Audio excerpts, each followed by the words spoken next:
जंग के 62वें दिन भी रूस के हमले थम नहीं रहे हैं। रूस ने यूक्रेन के लवीव में रेलवे स्टेशन पर जोरदार हमला किया, जिसके बाद वहां पर भयंकर आग लग गई।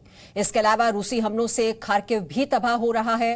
रूस के विदेश मंत्री लावरोव ने कहा है कि दुनिया पर तीसरे विश्व युद्ध का खतरा वास्तविक है, और जेलेंस्की ने कहा है कि युद्ध में रूस को किसी भी हाल में जीतने नहीं देंगे।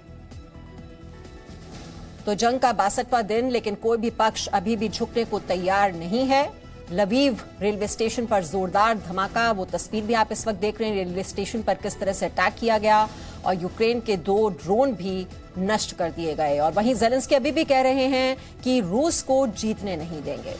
रूस ने यूक्रेन पर बड़ा हमला किया है। यूक्रेन के लवीव में रेलवे स्टेशन पर यह हमला किया गया है। रिहायशी इलाकों पर भी हमले लगातार जारी हैं। तो यूक्रेन पर मिसाइल हमला किया गया है। लवीव में रेलवे स्टेशन को निशाना बनाया गया है। तस्वीरें आपके सामने हैं और जानकारी इस पर ले लेते हैं। हमारी सहयोगी शिवांगी इस वक्त हमारे साथ हैं। शिवांगी, तस्वीरें हम देख रहे हैं। लवीव में रेलवे स्टेशन को निशाना बनाया गया और उसके बाद वहां पर आग धधकती हुई और धुएं का गुबार उठता हुआ हम देख पा रहे हैं तस्वीरों में। बिल्कुल मीमांसा, आपको बता दें कि लवीव के अलावा माफ कीजिएगा, ऐसे तमाम इलाके हैं जहां पर अभी भी रूस की ओर तेजी से हमले किए जा रहे हैं। खासकर पोल्टावा, ज़पोरिज़िया और इसी के साथ साथ खार्किव, जहां पर हमारी मौजूदगी है, यहां पर रूस की ओर से लगातार हमले किए जा रहे हैं। जरा तस्वीरों को दिखाने की कोशिश करेंगे। हमारे ठीक पीछे आप ये देखिए, एक एडमिनिस्ट्रेटिव बिल्डिंग है और किस तरह से रूस ने यहाँ एयर स्ट्राइक कर इस पूरे बिल्डिंग को तबाह कर दिया है और ये बिल्डिंग लगातार हिल रही है। जब हम यहाँ से आपको रिपोर्ट दिखा रहे हैं उस वक्त भी यहाँ खतरा है। हम थोड़ी दूरी बनाकर यहाँ से लाइव कर रहे हैं। ये बिल्डिंग पूरी शेक हो रही है और इसके अलावा इस पूरे इलाके में जितनी बिल्डिंगें हैं कुछ इसी तरह की तस्वीरें देखने को मिल रही हैं। खार्किव की सड़कों पर जब हम निकल रहे हैं, ग्राउंड रिपोर्ट कर रहे हैं, तब यहाँ लोग कम और जगह जगह जो मिसाइल दागी गई हैं वो ज्यादा नजर आ रही हैं। हमने यहाँ पर यूक्रेन की सेना के कई जवानों से बात की, उनके इंटरव्यू किए और वो लगातार बता रहे हैं कि जितनी तेजी से रूस हमले कर रहा है उतनी ही तेजी से यहाँ से जवाब भी दिया जा रहा है। आपको बता दें कि पोल्टावा में जो क्रेमचुन न्यूक्लियर प्लांट था, इसी के साथ साथ वहां पर जो ऑयल रिफाइनरी थी, कल बीते दिन वहां 6 मिसाइल अटैक किए गए। इसके अलावा लवीव में अटैक किए गए। खार्किव में लगातार यहाँ हमले किए जा रहे हैं। खार्किव के जो लोग हैं वो पलायन करके आसपास के इलाकों में, पोल्टावा या फिर डिनिप्रो, इन इलाकों में जा रहे हैं अपने आप को बचाने के लिए।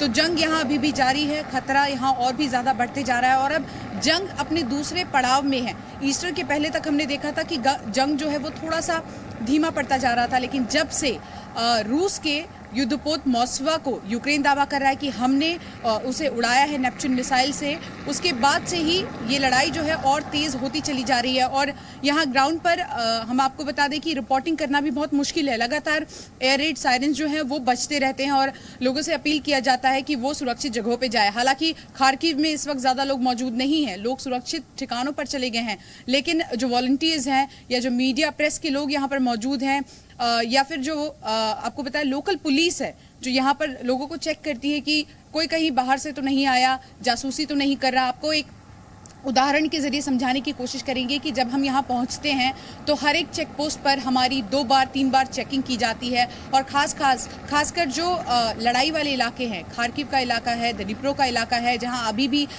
फाइट जारी है, इन इलाकों में बहुत ज़्यादा चेकिंग की जाती है। और जब तक उन्हें ऐसा नहीं लगता कि हाँ हम सही रिपोर्टिंग कर रहे हैं, हम सच में पत्रकार हैं, हम एक ऐसे ऑर्गेनाइजेशन से आए हैं जो एक्रेडिटेड है, तब तक वो हमें आगे बढ़ने नहीं देते हैं।